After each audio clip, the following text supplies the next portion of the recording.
Hare Krishna, Hare Krishna, Krishna Krishna, Hare Ram, Ram Ram, Hare Hare.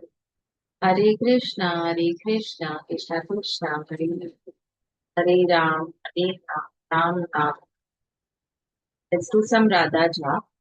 Radha, Shri Radha, Radha, Shri Radha, Radha, Shri Radha. We are reading Bhagwat Geeta as it is by His Divine Grace, A.C. Bhaktivedanta Swami Prabhupada, founder Acharya of International Society for Krishna Consciousness.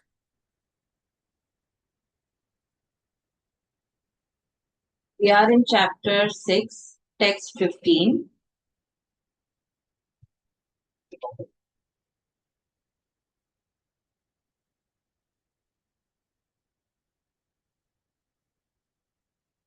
Sixteen or 15?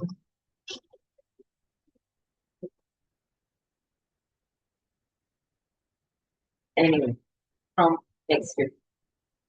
Thus, practicing constant control of the body, mind, and activities, the mystic transcendentalist, whose mind regulated, attains to the kingdom of God or the abode of Krishna by cessation of material existence.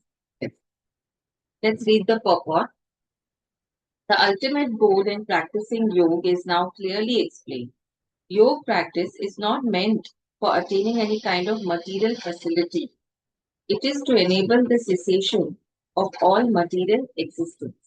One who seeks an improvement in health and aspires after material perfection is no yogi, according to Bhagwat Geeta. Nor does cessation of material existence entail one's entering into the void, which is also a myth. There is no void anywhere within the creation of the Lord. Rather, the cessation of material existence enables one. Huh?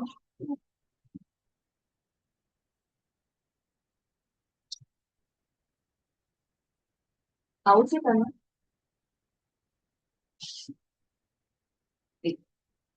Rather, the cessation of material existence enables one to enter into the spiritual sky, the abode of Lord.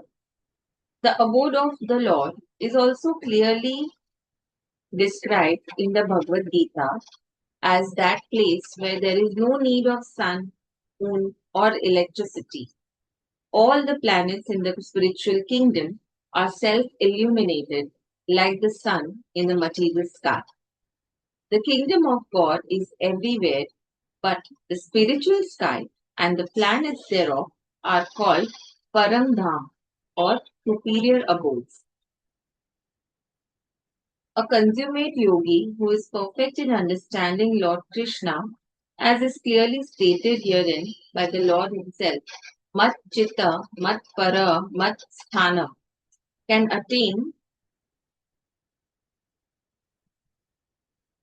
attain real peace and can ultimately reach his supreme abode, Krishna Lok, known as Goloka Vrindavan. In the Brahma Samhita, it is clearly stated, Goloka eva nivaste akhilatma bhuta. The Lord, although residing always in his abode called Goloka, is the all-pervading Brahman and the localized Paramatma as well by dint of his superior spiritual energy. No one can reach the spiritual sky, Vaikunt, or enter into the Lord's eternal abode, Goloka Vrindavan, without the proper understanding of Krishna and his plenary expansion Vishnu. Yes. So Krishna has expanded himself into three kinds of Vishnu, which we will understand later. Therefore, a person working in Krishna consciousness is the perfect yogi because his mind is always absorbed in Krishna's activity. Savai Manaha Krishna Padara Vindayo. In the Vedas also, Shweta Shvatara Upanishad 3.8, we learn Tam eva viditvati Nityam eti. One can overcome the path of birth and death only by understanding the Supreme Personality of Godhead Krishna. In other words, perfection of the yoga system is the attainment of freedom from material existence and not some magical jugglery or gymnastic feats to befool innocent people. Yes. Let's move to text 16. There is no possibility of one's becoming a yogi, O Arjun, if one eats too much or eats too little, sleeps too much or does not sleep enough.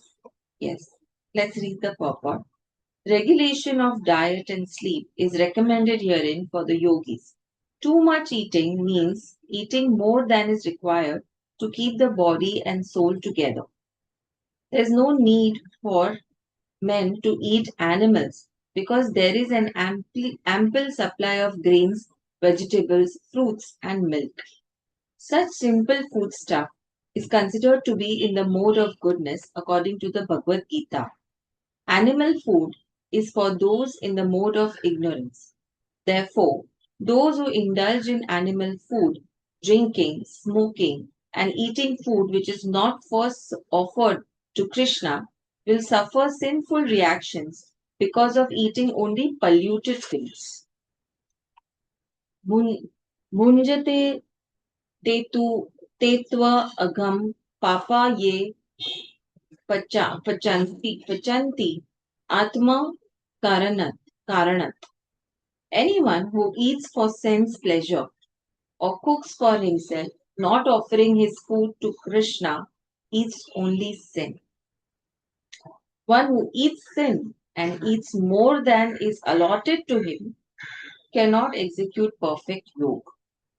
It is best that one eat only the remnants of foodstuff offered to Krishna. A person in Krishna consciousness does not eat anything which is not first offered to Krishna. Therefore, only the Krishna conscious person can attain perfection in yoga practice. Nor can one who artificially abstains from eating, manufacturing his own personal process of fasting, practice yoga. The Krishna conscious person observes fasting as it is recommended in the scriptures. He does not fast or eat more than is required, and he is thus competent to perform yoga practice. One who eats more than required will dream very much while sleeping, and he must consequently sleep more than is required. Right? If you eat more, you will feel more sleepy. Right? One should not sleep more than 6 hours daily. One who sleeps more than 6 hours out of 24 is certainly influenced by the mode of ignorance. A person in the mode of ignorance is lazy and prone to sleep a great deal. Such a person cannot perform yoga. Yes, that is so true. If you keep sleeping, then you cannot perform yoga. And even if you perform yoga, you won't be able to perform it fully, like in your all senses active, right? Let's move to text 17. He who is regulated in his habits of eating, sleeping, recreation, and work can mitigate all material pains by practicing the yoga system. Yes, material pains means the diseases, the difficulties that we face with due to the body, right? So if we can regulate all these things, then we can be free from any kind of disease and stuff like that. Let's read the purport. Extravagance in the matter of eating, sleeping, defending, and mating, which are demands of the body, can block advancement in the practice of yoga. As far as eating is concerned, it can be regulated only when one is practiced to take and accept prasadam, sanctified food, right? Lord Krishna is offered, according to the Bhagwat Gita 9.26, vegetables, flowers, fruits, grains, milk, etc. In this way, a person in Krishna consciousness becomes automatically trained not to accept food not meant for human consumption, or not in the category of goodness. As far as the sleeping is concerned, a Krishna conscious person is always alert in the discharge of his duties in Krishna consciousness, and therefore any unnecessary time spent sleeping is considered a great loss. Avyartha kalatvam. A Krishna conscious person cannot bear to pass a minute of his life without being engaged in the service of the Lord. Therefore, his sleeping is kept to a minimum. His idol in this respect is Srila Rupa Goswami, who was always engaged in the service of Krishna and who could not sleep more than 2 hours a day, and sometimes not even that. Thakur Haridas, who would not even accept prasadam, nor even sleep for a moment without finishing his daily routine of chanting with his beads 300,000 names. Yeah. As far as work is concerned, a Krishna conscious person does not do anything which is not connected with Krishna's interest, and thus his work is always regulated and is untainted by sense gratification. Since there is no question of sense gratification, there is no material leisure for a person in Krishna consciousness. And because he is regulated in all his works, speech, sleep, wakefulness, and all other bodily activities, there is no material misery for him. So they get engaged so much, we get engaged so much in Krishna that we are not able to feel any material misery. And we are in surrender. So even if we are experiencing any misery, we are not feeling the impact of those or feeling the reaction of those miseries. Right? If you are Krishna conscious. Let's move to text 18. When the yogi, by practice of yoga, disciplines his mental activities and becomes situated in transcendence, devoid of all material desires, he is said to be well established in yoga. Yes, let's read the purport. The activities of the yogi are distinguished from those of an ordinary person by his characteristic cessation from all kinds of material desires, of which sex is the chief. A perfect yogi is so well disciplined in the activities of the mind that he can no longer be disturbed by any kind of material desire. Yes, this perfectional stage can automatically be attained by persons in Krishna consciousness, as stated in the Srimad Bhagavatam. In quotes, King Ambrisa first of all engaged his mind on the lotus feet of Lord Krishna. Then, one after another, he engaged his words in describing the transcendental qualities of the Lord, his hands in mopping the temple of the Lord, his ears in hearing of the activities of the Lord, his eyes in seeing the transcendental forms of the Lord, his body in touching the bodies of the devotees, his sense of all of smell in smelling the scents of the lotus flowers offered to the Lord, his tongue in tasting the tulsi leaf offered at the lotus feet of the Lord, his legs in going to places of pilgrimage and temple of the Lord, his head in offering obeisances unto the Lord, and his desires in executing the mission of the Lord. All these transcendental activities are quite befitting a pure devotee. Let's put close.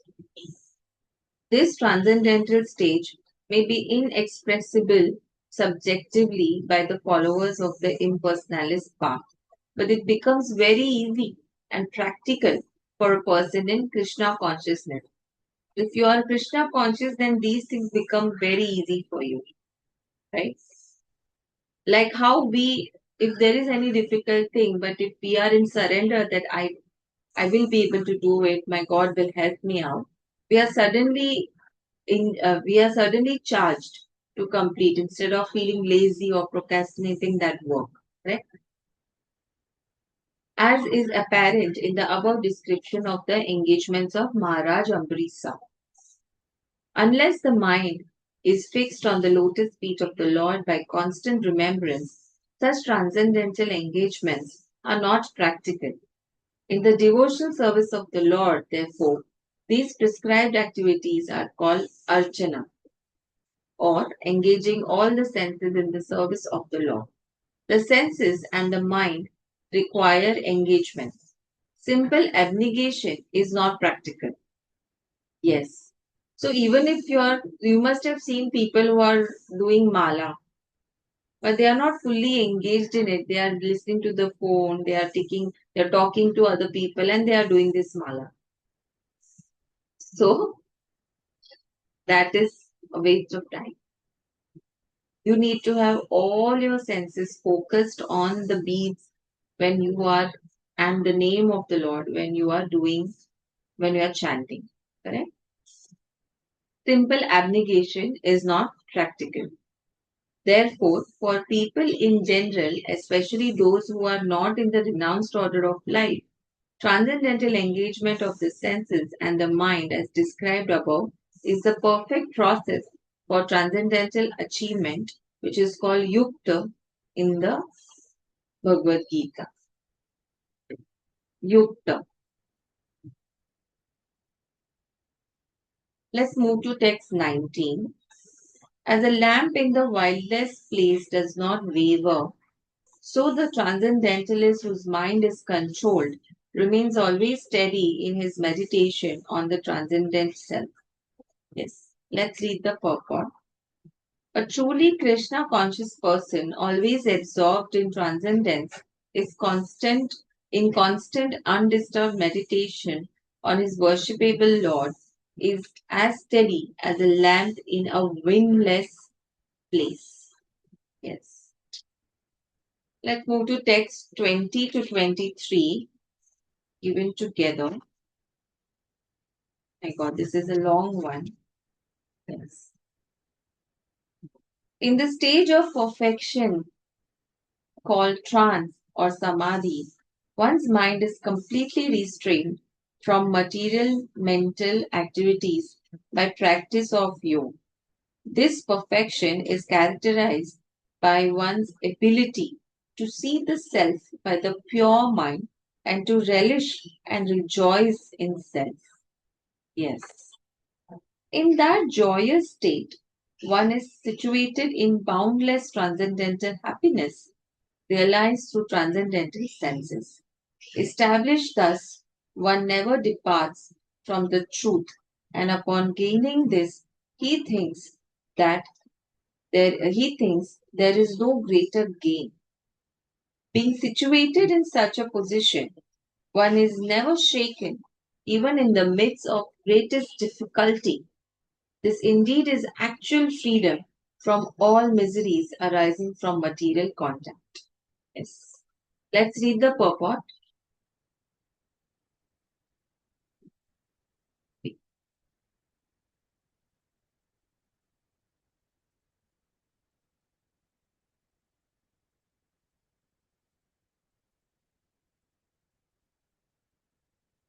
By practice of yoga, one becomes gradually detached from material concepts. This is the primary characteristic of the yoga principle. And after this, one becomes situated in trance or samadhi, which means that the yogi realizes the supersoul through transcendental mind and intelligence without any of the misgivings of identifying the self with the superself. Yoga practice is more or less based on the principles of Patanjali system. Some unauthorized commentators try to identify the individual soul with the super soul, and the monists think this to be liberation, but they do not understand the real purpose of the Patanjali system of yoga. There is an acceptance of transcendental pleasure in the Patanjali system, but the monists do not accept this transcendental pleasure out of fear of jeopardizing the theory of oneness. Yes. The duality of knowledge and knower is not accepted by the non-dualist. But in this verse, transcendental pleasure realized through transcendental senses is accepted. And this is corroborated by Patanjali Muni, the famous exponent of the yoga system. The great sage declares in his Yoga Sutras 3.34 Purushartha Shunyanam Gunanam Pratipravas Pratiprasava Kaivalyam Swarupa Pratishtha Vachiti Shaktir iti. This Chiti Shakti or internal potency is transcendental. Purushartha means material religiosity, economic development, sense gratification, and at the end, the attempt to become one with the Supreme. This oneness with the Supreme is called Kaivalyam by the monist. But according to Patanjali, this Kaivalyam is an internal or transcendental potency by which the living entity becomes aware of his constitutional position. So केवल ज्ञान बोलते हैं, केवलियम बोलते हैं. So केवलियम is basically you will start remembering all your previous life and your future lives. And you will know where you went wrong and you will realize what you need to do ahead. So that is like full knowledge. And you will know. And absolute truth is you not only know everything of yourself of past birth and future births and present birth, but you will also know of those who are your loved ones.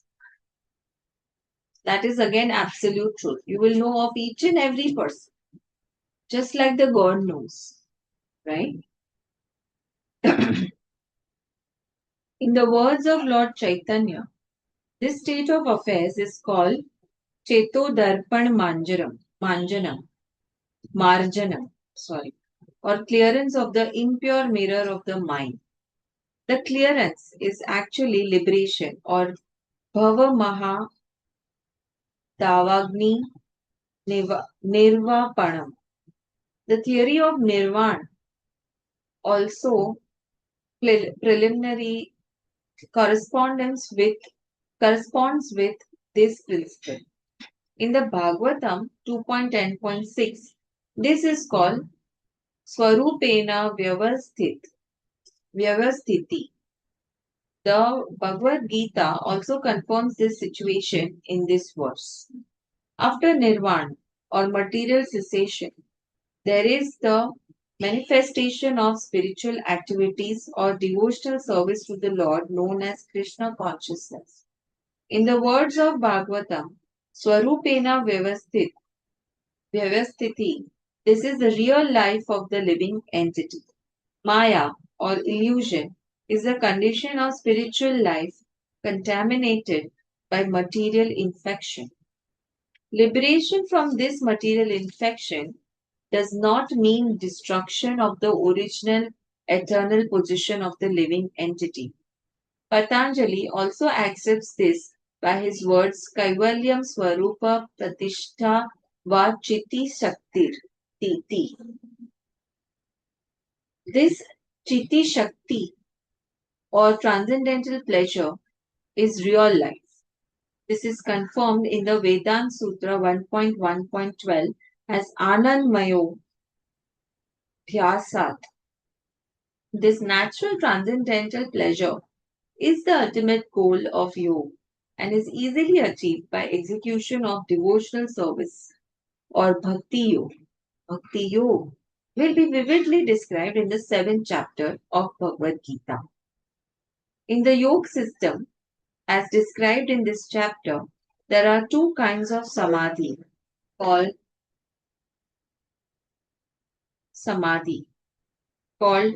sampragnata samadhi and asampragnata samadhi. When one becomes situated in the transcendental position by various philosophical researches, he is said to have achieved sampragnata samadhi. In the asamprajnata samadhi, there is no longer any connection with mundane pleasure, for one is then transcendental to all sorts of happiness derived from the senses. And the yogi is one situated in that transcendental position, is never shaken from it. Unless the yogi is able to reach this position, he is unsuccessful. Today's so-called yoga practice, which involves various sense pleasures, is contradictory. A yogi indulging in sex and intoxication is a mockery. Even those yogi who are attracted by the siddhis, that is perfection, in the process of yoga, are not perfectly situated. If yogis are attached by the byproducts of yoga, then they cannot attain the stage of perfection, as is stated in this verse. Persons, therefore, indulging in the make show practice of gymnastic feats or siddhis should know that the aim of yoga is lost in that way. Yes.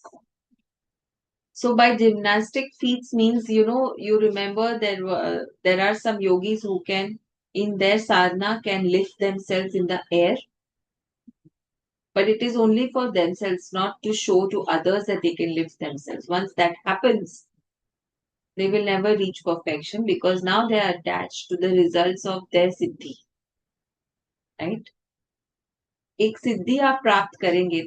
There are 24 types of siddhis, and when you attain those or any one of them, we have seen that people start showing it off, and they start like to make believe somebody else that they can. But that's basically you're getting attached to the results. And once you get attached, the whole purpose of doing this becomes purpose become fails. Basically, it becomes redundant. As long as the material body exists, one has to meet the demands of the body, namely eating, sleeping, defending, and mating. But a person who is in pure bhakti or in Krishna consciousness does not arouse the senses while meeting the demands of the body. Rather, he accepts the bare necessities of life, making the best use of a bad bargain, and enjoys transcendental happiness in Krishna consciousness. He is callous towards incidental occurrences such as accidents, disease, scarcity, and even the death of a most dear relative. But he is always alert to execute his duties in Krishna consciousness or Bhakti Yoga. Accidents never deviate him from his duty. As stated in Bhagwat Geeta 2.14, Agama Payino Nityas Anityas Tams Titikshav Titikshava Titikshashva Bharat. My God, this is like very tongue twisting. He endures all such incidental occurrences because he knows that they come and go and do not affect his duties. In this way, he achieves the highest perfection in yoga practice. So let's end here with Hare Krishna Mahamantra. Hare Krishna, Hare Krishna, Krishna Krishna, Hare Hare, Hare Ram, Hare Ram, Ram Ram, Hare Hare. Hare Krishna, Hare Krishna, Krishna Krishna, Hare Hare, Hare Ram, Hare Ram, Ram Ram, Hare Hare. Let's do some Radha Cha. Radha, Shri Radha, Radha, Shri Radha, Radha, Shri Radha.